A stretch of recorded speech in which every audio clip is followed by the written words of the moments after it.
This is Volusia Today, a public information radio program brought to you by the County of Volusia. Here is your host, Kevin Captain.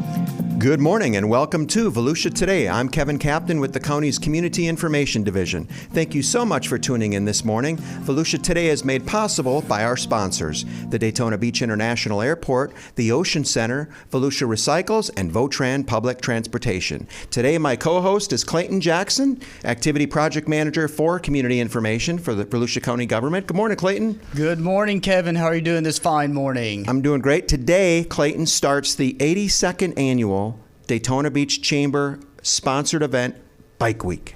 Wow. Well, I thought something was going on because I started to notice a few more motorcycles on the road coming to the studio today. So that is great news and brings a lot of excitement, fun, and entertainment into our community. But it also brings some safety measures that we're going to talk to here in a few minutes. Absolutely, Clayton. Not only, like you said, does it affect the economy, but we definitely got to think about safety. And we're very excited that today on the show, we've got Daytona Beach Police Chief Jakari Young. Chief Young, thank you so much for taking time out of your day. I know you and your team are going to be very busy these next 10 days. So thank you. And maybe can you start out with telling us what do you guys do to prepare for this event? You go through it every year. Well, first off, thank you. Thank you for the invitation to be on the show this morning. And I just want all the listeners to know that I'm in here with Clayton and Kevin, and these are two very sharply dressed men sitting in here today. I feel a little underdressed because you guys are sharp. You guys are sharp. Well, thank you, Chief. So anyway, yes, Bike Week is upon us, and luckily this is an event that we're very familiar with because nowadays we deal with a few pop-up events throughout the year that we don't always get a chance to appropriately prepare for.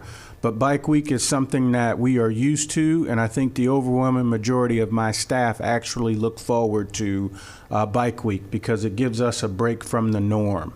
We still have to service the normal calls that come in throughout the community, and that's something that's very important because we are an event-driven city, so I don't want our locals to feel like because we're in the middle of special events that their needs are going to be placed on the back burner, because that couldn't be furthest from the truth. So it's actually chemistry when you watch how the officers have to manage the event while still serving the community and the normal everyday calls that may occur throughout the community.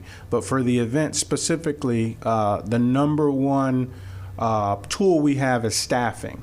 So what we want to do is we always want to staff up when we prepare for Bike Week. So for example, just on Main Street during both of the busy weekends, I'm going to have approximately 60 police officers just for that area. Wow. Right there on Main Street. And then when you jump across to the west side, we have the MMV venue, the Mary McLeod Bethune venue, which is a similar setup to Main Street. And I also have additional staffing for that MMB venue as well. First weekend is not as big on the MMB venue, but that second weekend will be almost just as big and just as congested as Main Street. So we really have to staff up both of those venues. So, but also in addition to my uniformed police officers, there's a lot of plainclothes officers that'll be working throughout the next 10 days. And that is basically paying attention to, we talked a little bit about motorcycle theft and those numbers. So what we do is we'll have a bunch of plainclothes officers, and their role is to do their best to suppress motorcycle thefts. So a lot of times in years past, we'd experience an uptick in motorcycle thefts from the hotels on the west end of the city. So we want to have people strategically placed throughout the city in those areas that are prone for motorcycle theft. And then also with an event like Bike Week comes the 1% motorcycle gangs. I don't want to give them a shout out this morning on the show, but we have plainclothes folks that are out there just to monitor their activity as well. So it's definitely going to be a busy 10 days. So it's all hands on deck. I'd imagine nobody gets vacation on your team this week. Yeah, well, of course, there's always going to be, a family emergency or something that may have been pre-planned well in advance. And I am a big family person, so as long as we have enough staffing, I may grant a person here or there a day off. Now, 20 years ago when I started, that wouldn't happen. That wouldn't happen. But nowadays, we're a little bit more friendlier. I think we all have to be in management, so we kind of got to be flexible and work with folks. But I'm very comfortable with our numbers for the next 10 days as far as staffing. That's great. And speaking of motorcycle theft, I used to read over the years that there'd be dozens of bikes that were stolen every bike week or every Biketoberfest. And as you mentioned, you've got some people, surveillance, but we've also got cameras everywhere. Yes. I had read that, you're on camera every 6 seconds somewhere. Yes. So I imagine even if there is a theft, you and your team are abstracting all that video footage, and you can. It's amazing how you can nail a person down in just no time. Exactly. I think the advancements in technology as far as video specifically has drastically helped us as far as our clearance rate. Because even if we're not there, obviously, as police, we can't be everywhere, so things are going to happen, crimes are going to occur, thefts are going to occur.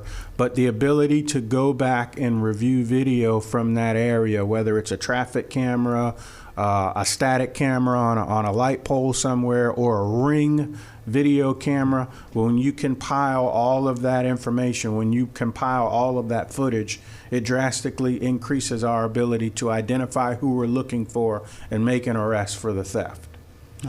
Well, this may come as a shock to you and probably some of the people back at the office, but Kevin and I actually used to ride motorcycles. Back in the day. Yeah. And when I was on the bike, people would pull out in front of me, and I'd have to always, I'm much more cognizant when I was on the bike compared to when I'm driving my car. Right. So for the people in the automobiles who are going to be driving this week, and not just this week, but in general, what message do you have for the drivers to be aware to keep our motorcyclists safe this week? Well, I think the most common theme that you hear is look twice, save a life. But I want to add that look at least 3 times before you pull out into traffic, because motorcycles, they're not as large as vehicles, obviously, and they're traveling usually fairly fast, so they creep up on you very quickly. They come up very quickly. So look 3 times before you pull out. But I think the most important message as far as safety of drivers towards motorcyclists is put your phone down. I want to say that again. Put your phone down, because I think crashes are high enough based on people not being attentive in traffic, even when it's not bike week. But when we're dealing with this next 10 days and the increase of motorcycles, that's the last thing we need, is unnecessary crashes that could have easily been avoided just by putting your phone down. And it's not just about like texting either. Yeah, it's not just about texting. People are taking pictures, they're doing videos. There's a lot of cool looking bikes that you're going to see, and you're going to want to take that picture. But you got to be careful in how you do it, because before you know it, traffic ahead of you stopped, and now we got a domino effect. And then it's just not worth taking that picture. You mentioned too about how fast they come up. Clayton and I were watching a video from the Idaho DOT yesterday, and they basically show a driver at an intersection looking left, looking right, and then pulling out. But he didn't look left again. So your point about looking 3 times is so important, because, as you say, they're small in the distance, but then with speed, and once they're up to you, boom, it could be too late, especially, like you said, if we're on our phone. Exactly. And Bike Week is, the epicenter is in Daytona Beach, obviously. Yes. But it spans across the entire county and even spills over into adjacent counties. Right. But are there areas within the county you've noticed from previous experience that may have a higher rate of accidents or so forth? Well, I specifically focus on my jurisdiction here in Daytona Beach, but just based on history, I know we usually experience an uptick in crashes along that 415. Okay. 415 is pretty dangerous with 1 lane each way. Yep. The Bellevue extension, for whatever reason, and it's usually the sport bikes.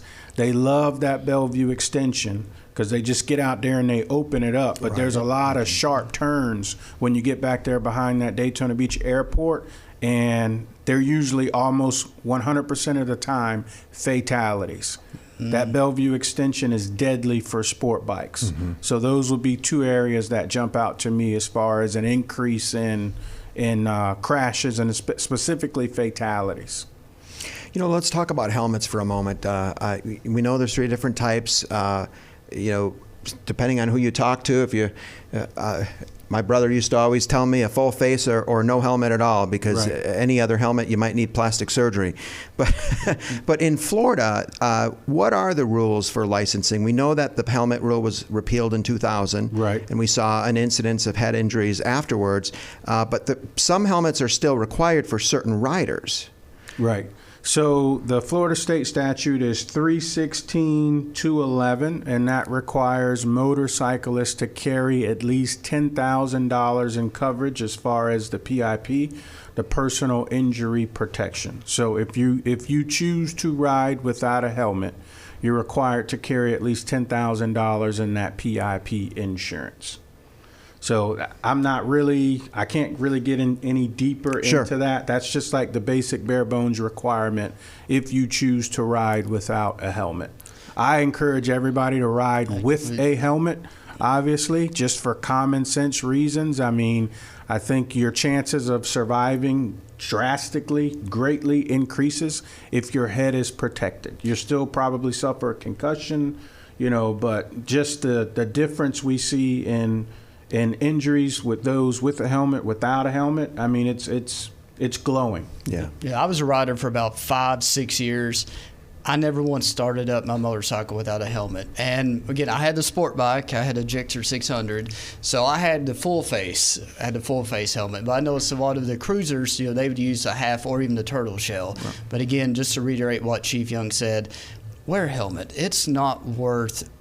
I know the breeze feels good, especially on A1A right by the beach, but all it could take, while you're saying, an unattentive driver creeping up on you, hitting you, and just even at low speeds, brain trauma, facial disfigurement.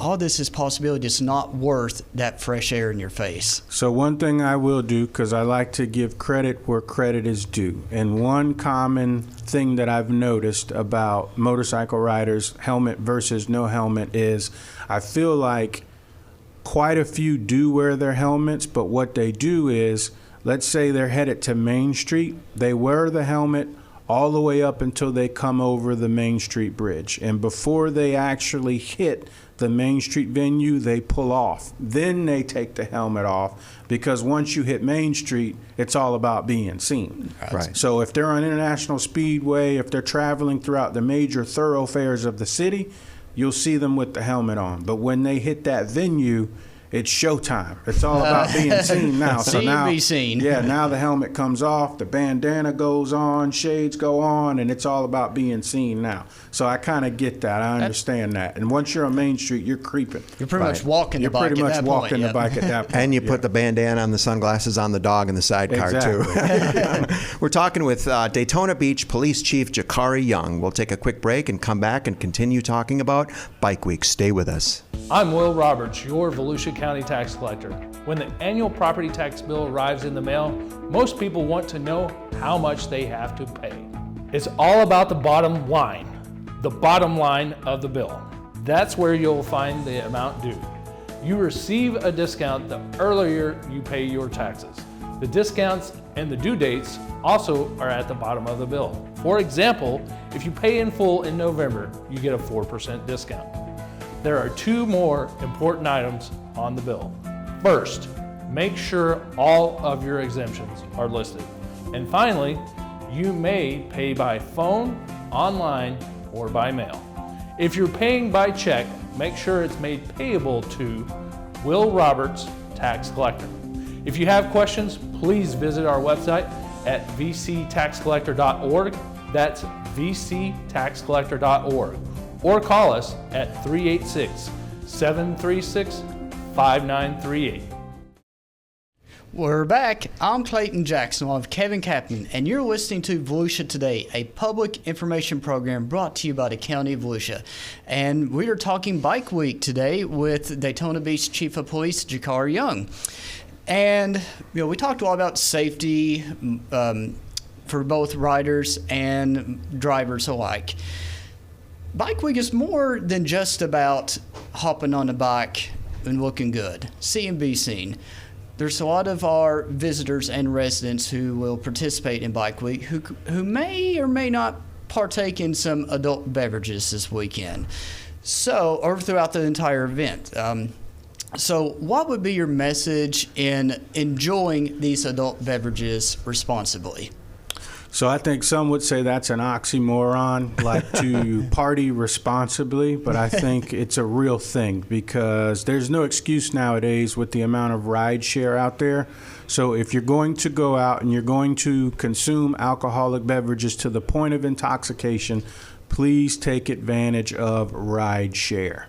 Please take advantage of rideshare because I didn't mention that part, but we're also out there looking specifically for DUIs. So we're out there in force. So, I want everybody to be able to come in town, enjoy themselves, spend money, but above all, be responsible and just be safe, be smart. Because if you choose not to, if you come to town and you have other intentions, we got a place for you. We got a free hotel for you, and it's out there on 92. It's the Volusia County Branch Jail. Oh, not much beautiful. Yeah, that's not the goal. We want people to come to town. We want people to enjoy because we want them to come back. So because we are an event-driven town, so we do value our visitors coming in town, but of course, above all, just be respectful, respect the laws, and be responsible. And it's not just the hotel, like you mentioned too, Chief. We also, of course, DUIs can harm and kill people. Yes. And we've got our trauma center that is often busy this week. And yes. And when we talk about prevention, all that is key. And I once heard someone say, well, if I got two wheels, then I can have only two beers. But right. It's really dependent upon the individual, and sometimes other people have other intoxicants. Exactly. Everybody's different. We all know that. Everybody handles alcohol differently. Some can drink a six-pack and barely, feel a buzz, and then others can sip on half of a beer and barely stand up. But it's up to each adult to know what their limits are and just be responsible. You briefly mentioned, I think you mentioned hospital staff at Yes, some sir. point. I would be remiss if I did not express my gratitude for what's about to take place at both Halifax Hospital and Advent, because I talked about my staffing levels, but they have to do the exact same thing. It's unfortunate, but the amount of trauma alerts from motorcycle crashes is through the roof during this next 10 days. So just what they go through and deal with in these hospitals is, much respect to them and their staff. And it's not just them, it's the evac personnel, it's fire rescue. I think it's very cool in our city we have motor medics, because that's the only way they can get through traffic is on motorcycles. So that's the coolest thing ever for me, is when you see those all red motorcycles with Daytona Beach Fire Rescue on the side, and they're weaving in between motorcycles trying to safely get to someone who has crashed. So. And what's amazing on the motor bikes, like you said, Chief, is they've got advanced life support equipment on the bike. Yes. Wow. So even if there's a cardiac issue, for example, maybe not an injury, but somebody's got chest pain and they're having a heart attack, they've got the defibrillator in the Right there in the on side the bike. bag. Yeah. Yep. So the maneuverability of those guys and just being able to get in there and get access is huge. It is. Very, very important. Yeah, before we move on, I just kind of want to share a personal story from back in my riding days. Is I rode with a buddy, and we all went out to eat. He didn't have a single thing to drink, but his girlfriend had a little bit too much. And he was like, well, I'm fine to ride. I did not have anything to drink, but his girlfriend fell off the bike in the parking lot. Wow. So just to throw that out there, in case you're fine to drive, I didn't have anything or ride. I can handle these two wheels. But if they have a passenger on there, they need to be cognizant of, because I've never actually been a passenger, right, but the passenger has to have some sort of balance, because if they're bobbing like this on the back of a bike, A, they could fall off, or B, they could tip the actual driver of it, and they both will skid and fall. Exactly. So. That's a great point. Great point. I hadn't even thought about that, but that is absolutely a great point. Over-beveraged passengers are just as dangerous. Yeah, luckily it happened in the parking lot, Yes. and not once we got onto the road, but that always stuck with me, and I just had to share that story with everybody. Yep. I'm glad you did. That is interesting. So, Chief, our rider population is changing. We've got, all of us are getting older, and we've got younger folks that are coming in to ride bikes, and we're seeing more of the cruisers and well, not so much the cruisers, but more of those sport bikes. Right. And when we get people in for Bike Week, tourists from other states, many of those riders, those tourists, they have professional careers or looking for professional careers. Is this also an opportunity maybe for recruitment for your team during Bike Week? Absolutely. We are always recruiting, and I'm glad you mentioned that, because probably one of my greatest recruitment tools is a TV show that we're on. So we are featured on Patrol Live. It's on the Reels Network currently, but they recently just signed a contract with Peacock. So anybody that has Peacock for streaming, if you don't get the show now, you can subscribe to Peacock and be able to watch one of the premier agencies in the state of Florida, being us, the Daytona Beach Police Department. We will be down there live on Main Street and throughout other areas of the city Friday and Saturday night from 9 p.m. to 12 p.m. We've been on the show since October. We actually kicked off the show during Biketoberfest in October, and I think we're doing very, very well. And I think it's definitely attributed to our increase in interest in the agency. So our recruitment is definitely picked up as a result of the show. So anybody that may be looking to relocate to the state of Florida, I would encourage you to join us here at the Daytona Beach Police Department while we help protect and serve the world's most famous beach. Great recruitment tool. That's excellent. Any of our listeners who may not be local, I'm looking at my watch. The high today is supposed to be 87. Exactly. So for some of you, Beautiful. you're watching the high of 40 or 50. You may want to reconsider where you live and give us a shot down here. I mean, you got the beach, you got the events, you got the speedway. I mean, we've really got everything. Trails. And another thing that's huge as far as recruitment is support. We truly have a supportive community. Everybody can't say that. We see that in other areas. We could see that on TV almost daily, where there's just a lot of tension between the police department and the community. We're not perfect, but we're striving to come as close as we can. So my mantra is professional public servants.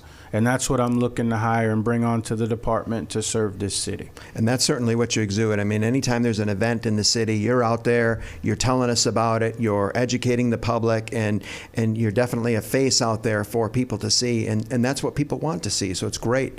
It's great to have that advocacy for your team.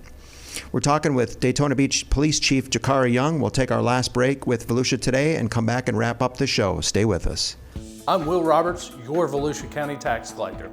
This is a friendly reminder that the deadline to pay property taxes is coming up. Please make sure your payment is postmarked by March 31st to avoid late fees. If you are mailing a check for your property taxes, please make sure your check is made payable to Will Roberts, tax collector. You also may pay by phone or online. If you are paying with a debit or credit card, there is a service fee. Please know that my office does not receive any portion of this service fee. If you have questions about your tax bill, please call us at 386-736-5938 or visit our website at vctaxcollector.org. That's vctaxcollector.org. You're listening to Volusia Today, a public information radio program brought to you by the County of Volusia. With our last few minutes, we've got Chief Jakari Young on the show. So, Chief, one of the things I love about Bike Week is we've got family that come and visit and they ride, and I love to fire up my smoker and put some brisket and pork shoulder in there. And I understand this is a challenging week for you in that sense. Oh, it most definitely is. Unfortunately, well, I shouldn't say unfortunately, because it actually is a good thing. So we're in the middle of Lent.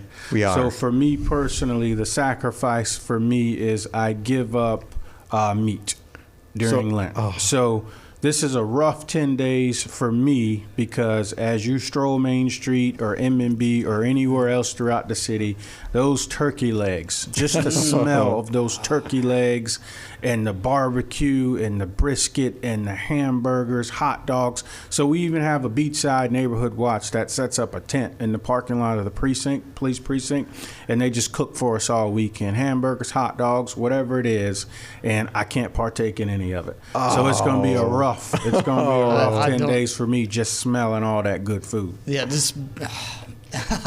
I don't even know how to respond to that because, like I said, just the scent of the food alone. Like, I've been there before, and my nose is leading me different ways. I want to go to this vendor, I want to go to that vendor, but I only have one stomach. Yeah. So that's, kudos to you. It's going to be tough. It's going to be very tough, but I'm happy for those that are going to be in town. They get to partake in all of it. I just encourage people to, stock up on their antacids because you can't just have one. You're going to, you could hurt yourself out there. Well, and definitely kudos to the Beachside Neighborhood Watch. Yes. That for just, taking the time out there and making sure you and your team are fed. I mean, that really shows and demonstrates a whole heck of a lot of support. Yes, that is the probably greatest example of the support that I reference when we talk about serving this city. Is we have several Beachside Neighborhood Watch groups and over here on the west side as well that really step up, and anything we need, if they can help, they're there for us. And they become also your subjects of surveillance as well to help you and your team. Extra eyes and ears. Absolutely. Yep, for most sure. Definitely. Yeah. So in closing, do you have a message you'd like to share to our listeners out there about the event? First of all, welcome. Just welcome to the world's most famous beach. I want everybody to come in town, enjoy themselves, spend a lot of money, but just be responsible. Just be responsible and just be respectful of the city. That's great. Thank you so much, Chief Young. Thank you for you and your team and for all the first responders and law enforcement that are out there for these next 10 days and thereafter. With that, we'll close up Volusia Today. We thank you for listening. Take care, stay safe, and help your neighbors. Have a great today.